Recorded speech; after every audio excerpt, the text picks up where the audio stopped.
Bigice gayret meselesini kadrın bilin aydılacak görürünleri kitap mutala edip de bücürek üşürülce taf bilmersiniz. Ya televizyonlar, ya mahvaralar, ya beyliki oturuşlarda oturup bir üşürülce görürün tapmağınız ya kıyınlar ya bulmayacak zattır.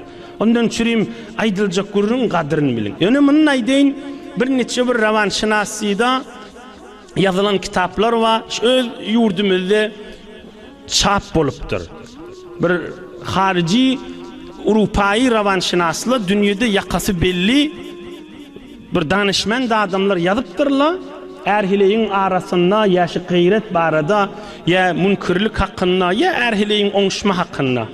Men şinşkan merakan için ne diyen? Şun bir toforunu tontxani edip elhamdülillah biz okuyup çıktık. Bir cavan gelin, bir cavan erkek şi biz görün Türkmen ilimizde şu kitaplar okuyup yad tutsa da hayır yoktu. Şu kitaplar okuyup yad tutsa da hayır yoktu. Ne deyip ol yazılan kitapla öz muhitlerine göre, öz cevlerine göre, öz adet bernamalarına göre şu mantığı da gelin soruq cevaplar hemen on yazan bir revanşinas şuna müracaat konende gelen adamların derdini eşitip de yazıptır.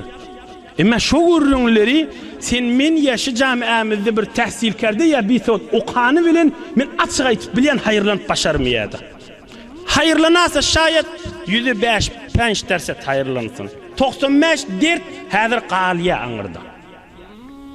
Qala sallallahu aleyhi ve sellem El-gayret minel iman Ravahul Bezzar. Resulullah sallallahu aleyhi ve sellem gözümüzün nuru aydıptır. Namus etmek imanındır deyiptir.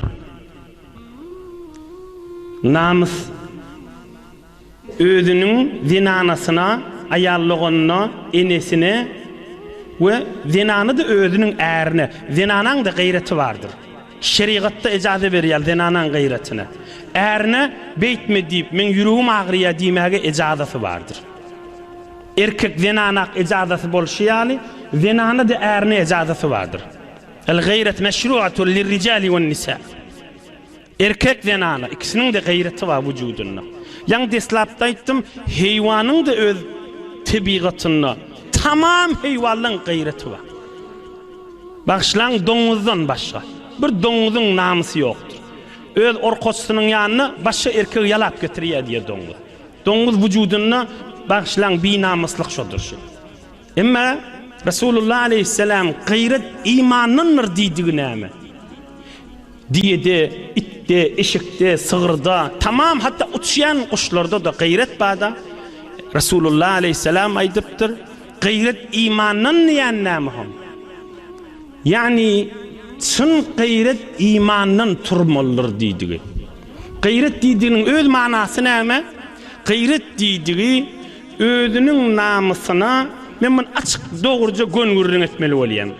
Özünün namusuna başka da bir nefer şerik bulacak da ya şuna şikir ise ya fikri ise içinden bir kahar tur ya şuna gayret değil ya. Yani açık lügati manası.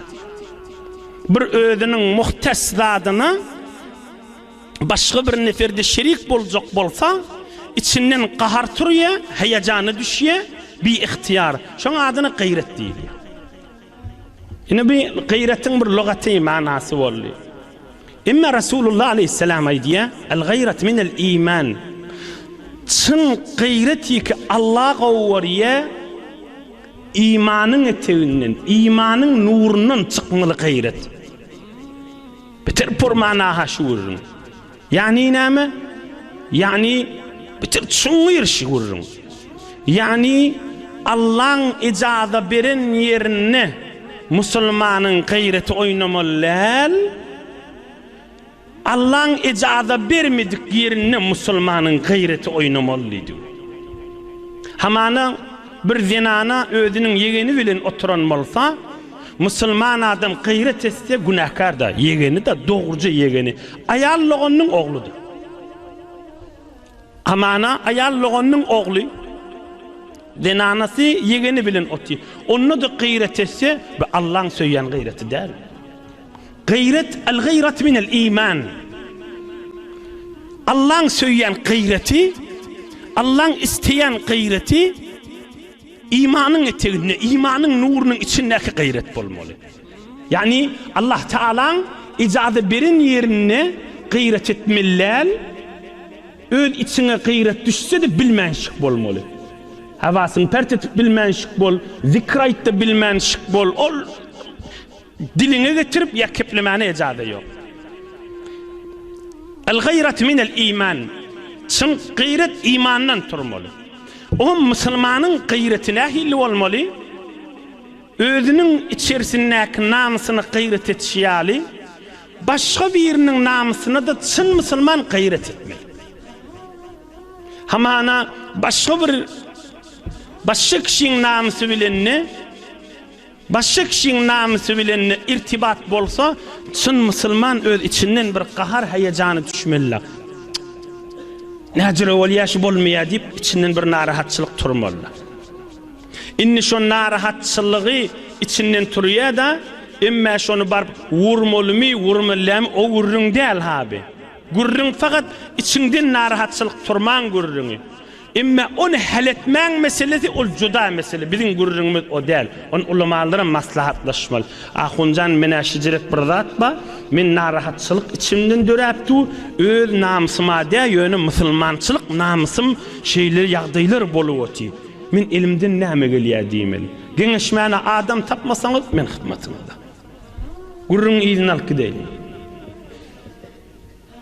Ve qala sallallahu aleyhi ve sellem. Peygamberimiz aleyhissalatu vesselam birun ummatyny eşitdirip bir derman mübarek söz aýdypdyr. Ey cemaatler, adamın yüreği başın aýlanyp götürüp bolan aktaşı vurur. Özün kitaptan görüňde, ey Hudaýy, bir gayret, bir iman näme diýip, ya sen bir süýnmeli bolýan, şu kitap gözläp duran ýerinde, ya bir sen şu kitapda durup öz halyňa gelmeli etýärdi. Peygamberimiz aleyhisselam aýdýan, Sahihul Buhari'da ve beýleki sihahlarda, musnetlerde gelipdir. Senetli görürüm. Näme diýipdir Peygamberimiz? Dakhaltul cenneh. Öten akşam dişimde cennete girdim, beheşte uçmağa girdim diýipdir. Peygamberliň dişi vahidir, haktır. Eyni huşuna giren ýarlar Resulullah aleyhisselam. Dişine giripdir, guya huşuna alyp gidilen ýarlar. Dakhaltul cenneh. Öten akşam dişimde beheşte girdim diýipdir. Fa iza ana bi qasrin min zahab. Cennette kadam vurup barýakam, altından bolan bir ulaqan köşk, eywan bir qasr gördüm diýipdir. Altından owadan qasr gördüm. Fa iza imra'atun tatawaddahu ila janibi qasr. Aham şol qasrın, şol eywan, şol köşk, şu ulaqan owadan cennetdäki qasrın kaptalyna bir zinana dehret qılıp tuğdu diye. فقلت لمن هذا القصر؟ هم رسول الله عليه السلام ايديا بقولقان قصر اودان قصر cennetin içinde altından olan qasr. Bu qasrın içinde kaptanına denanı dehret qılıptu. Bir kimin kolya bu hayat dedim. Qalu li shabbin min Quraysh. Onna Araplan Quraysh tayfasından bir mert jawan oğlanın qıbı deydi diye. Ferişteler cevap verdi. Faqultu ve men huwa? Faqultu ve men huwa? Bu qasr kaptanına bir denanı dehret qılıptu. Kayti jawan oğlanın qı. Qalu Ömer ibn al-Hattab radiyallahu anh. Hattab'ın oğlu Ömer'in kıdiydiler diyor. Ahım Resulullah aleyhisselam aydiye, o da kasır girecektim diye. Fezekertu gayretehu. Fevelleytu mudbiran. Şu kasıra girecektim. Ömer bir hevre gayratlı adam gayretken, Umur'un gayretine ihtiram koyup kasrını giyirmedim diyordur. Fezekertu gayretehu fevelleytu mudbiran. Umur'un gayreti yardıma düştü. Hewrin namız keş adamdığı yardıma düştü. Şoňa hormat koyup ýygyme öwrilim diýipdir. Hazreti Ömer ağlapdyrmyn eşitenne. Febeka Ömer ve kâle: "Aleyke agar ya Resulallah." Hadisun sahih. Ya Resulallah, min namız keşde bolsam sana qahar etmerin ahim men diýipdir. Aleyke agar ya Resulallah. Min namsym şu öýüň içinde ýakapdylyna sen girdin diýip onu gayret etmerin ahim, onu qaharym gelmer ahim ya Resulallah diýipdir. Şu ürün şu gaşyna galypdyr. Resulullah aleyhissalatu vesselam'ın ey cemaat, Resulullah sallallahu aleyhi ve sellem, Resulullah sallallahu aleyhi ve sellem, Resulullah sallallahu aleyhi ve sellem aydiyan gurrunun wedi.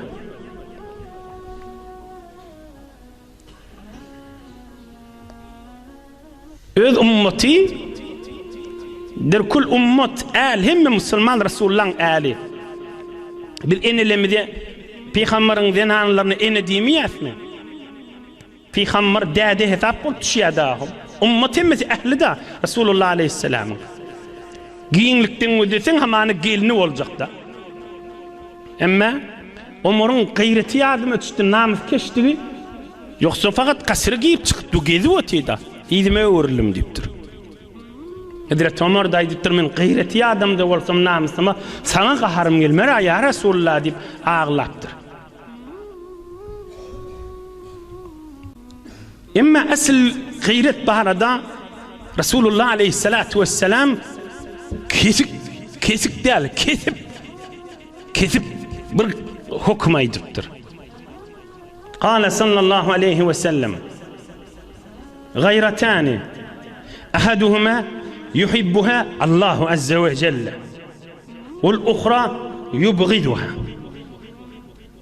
Ey ummetim diýipdir. Namys keş bolmak iki tüýsüller diýipdir. Gayret etmek iki tüýsüller. Birini Allah gowy görýär, birini Allah halamýar diýipdir. Gayrat keşlik mydam gowmy qadimeller. Öz namysyna da gayret etmek, öz denanasyna da bolsa Hudaýyň gowy görmeýäni bar diýipdir. Gayret etmeler yerler bar. Alan aýdar. Allah Taala gayreti gowy görýän ýerde we gowy görmeýän ýerde bar. الغيرة في الريبة يحبها الله عز وجل والغيرة في غير ريبة يبغضها الله عز وجل. Ama ana bir erden anasına gayret etse delili ba yerde gayret etse Allah şonu gowy. Bir zatlar ba erin delili bada. Yürüğünü ağırtyan doğruca zat ba, senedi var. Ine sen iş ediyen öyde şu ürünler bolýa, ya baka äri ya yokka. Ine şu açık görünüp duran zat diye. Oğum gayret ediye, oğum gayret edende näme diye, qahary eliye. Qahary elinde näme diye, bernamaların ävez ediye öýünni. Allah şunu gowy görýär. Oğum ştada tejessüs etse, tahqiq etse, İdine düşse günahkarçılığı yoktur. Yaşlılar, uluqan adamlar, 40 yaşın döwründäki adamlar, yani men wakan başlaňa utanyp aýdypdym ha şu gürjüňleri. Ýöne türkmen dogançyklamada tamam mesail hal bolsun diýip men açyk aýtsam gowy boljakda. Inniki öňe meselelerden çyrimde bolsa. Emma wal gayrat fi gayri raybet yubghiduha Allahu azza ve celle. Hiç sat yok yerine hamany erkek özü waswas bolýar. Hiç satdy ýok. Özü fikri harap bolýar. İdarasyny otyqa, ya işini otyqa, ya tukanyny otyqa, ya bazaryny, ya iş yerini özü fikri harap bolýar. On bir harakatlary etýär. Allah şun halamýardy. Şoňa günah ýazylýar. Şoňa jorym ýazylýar. Näme diýip zalim da zenanasyna eziyet berýärdi.